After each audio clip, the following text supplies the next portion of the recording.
गौरवशाली इतिहास से लेकर वैश्विक स्तर की आधुनिकता, चकाचौंध से भरे शहर से लेकर सुकून देने वाले समंदर तक, विरासत संजोते पर्यटन स्थल से लेकर विकास की दौड़ लगाता वर्ल्ड क्लास इंफ्रास्ट्रक्चर, कुछ ऐसा है देश दुनिया में मशहूर अपना गोवा। प्रधानमंत्री नरेंद्र मोदी जी के नेतृत्व में गोवा के सपनों को ऊंची उड़ान भरने के लिए नई ऊर्जा मिली है। अब गोवा और चमक रहा है।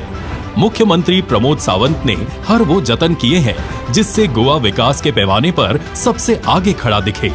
हर साल इस छोटे से राज्य में 25 लाख पर्यटक आते हैं और यहाँ के बेहतरीन इंफ्रास्ट्रक्चर को देखते हुए खासा प्रभावित होते हैं। अब जब बात इंफ्रास्ट्रक्चर की बेहतरी की होती है तो केंद्रीय सड़क परिवहन मंत्री माननीय नितिन गडकरी जी का जिक्र अपने आप आ जाता है।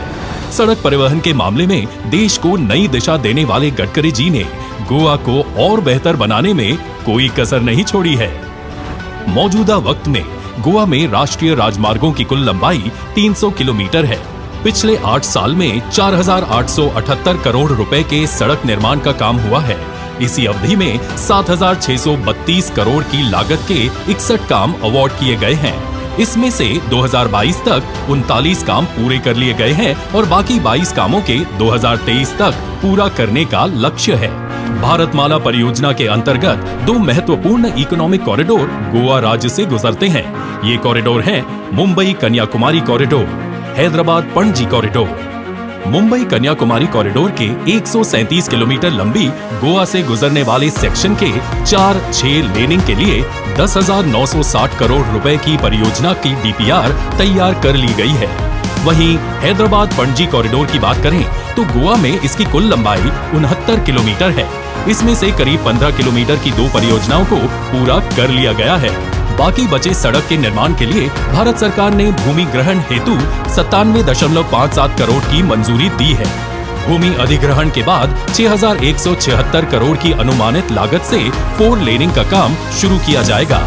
इन परियोजनाओं के अलावा गोवा में टूरिज्म और इंडस्ट्रियल डेवलपमेंट के लिए नए मोपा एयरपोर्ट का निर्माण शुरू किया गया है। इस एयरपोर्ट को मुंबई गोवा हाईवे से जोड़ने के लिए 6.8 किलोमीटर के लिंक रोड निर्माण की सरकार ने मंजूरी दी है, जिसकी लागत 1,183 करोड़ रुपए है। गोवा राज्य में स्थित मरमा गोवा पोर्ट ट्रस्ट को मुंबई गोवा राजमार्ग से जोड़ने के लिए पोर्ट कनेक्टिविटी के अंदर 4 लेन का काम किया गया है। इस पोर्ट में कार्गो के लगातार मूवमेंट के लिए कई सारे लूप्स के निर्माण का काम भी शुरू किया गया है। इससे न सिर्फ गोवा, साथ ही आसपास के राज्यों से भी मूवमेंट को बेहतर किया जा सकेगा। साल दर साल इस राज्य को अलग अलग प्रोजेक्ट्स की सौगात मिली है और अब इसी कड़ी में नाम आता है गोवा का जुआरी केबल स्टे ब्रिज।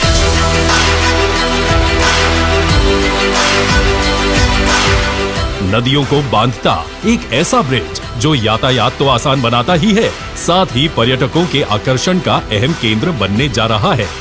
आज गडकरी जी इसी ब्रिज को जनता को समर्पित कर रहे हैं।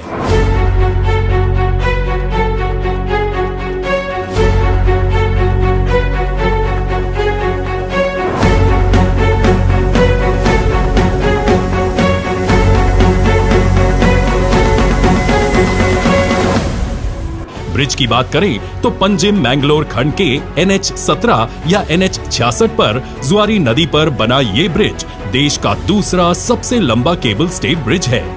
जुआरी केबल स्टे ब्रिज समेत इस पूरे प्रोजेक्ट को 3 चरणों में 2,530 करोड़ रुपए की लागत से बनाया गया है।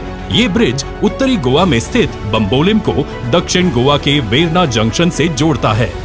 केबल स्टे ब्रिज 640 मीटर लंबा है, जिसमें 360 मीटर का सेंट्रल स्पैन और दोनों तरफ 140 मीटर का एंड स्पैन है। ब्रिज के दोनों तरफ 12 किलोमीटर के अप्रोच रोड का काम पूरा हो चुका है। Bridge deck world class robotic welding technique का उपयोग करके साइट पर बनाया गया है। 8 लेन के इस केबल स्टे ब्रिज जुआरी नदी के 2 लेन ब्रिज पर ट्रैफिक को कम करेगा। साथ ही 270 करोड़ की लागत से टावर में बनी टूरिस्ट ऑब्जर्वेटरी और रिवॉल्विंग रेस्टोरेंट से पर्यटकों को भव्य नजारे दिखाए जाएंगे। ब्रिज में 2 टावर बन रहे हैं, जिसमें घूमने वाला रेस्टोरेंट होगा और रेस्टोरेंट तक जाने के लिए वॉकवे आर्ट गैलरी की परिकल्पना भी है। बता दें कि इस पूरे प्रोजेक्ट की कुल लंबाई 13.20 किलोमीटर है। इसमें सिरदाव ब्रिज को मिलाकर बम्बोलिम से अगस्सिम तक की कुल लंबाई 7.336 किलोमीटर है। वेरना से अगस्सिम तक की कुल एलिवेटेड लंबाई 5.864 किलोमीटर है। इससे नॉर्थ गोवा और साउथ गोवा के बीच का सफर का समय कम हो जाएगा, ईंधन की बचत होगी और प्रदूषण में कटौती आएगी। पूरे राज्य में आर्थिक गतिविधियां बढ़ेंगी, सफर सुरक्षित और आसान हो जाएगा। इस जुआरी ब्रिज को आज नितिन गडकरी जी जनता को समर्पित कर रहे हैं, क्योंकि जब बात देश की हो, लोगों की हो और एक ऐसे लीडर की हो जो न सिर्फ सपने देखता है, उन सपनों को धरातल पर उतारना भी हो, तो नितिन गडकरी जी जैसे उदाहरण कम ही देखने को मिलते हैं।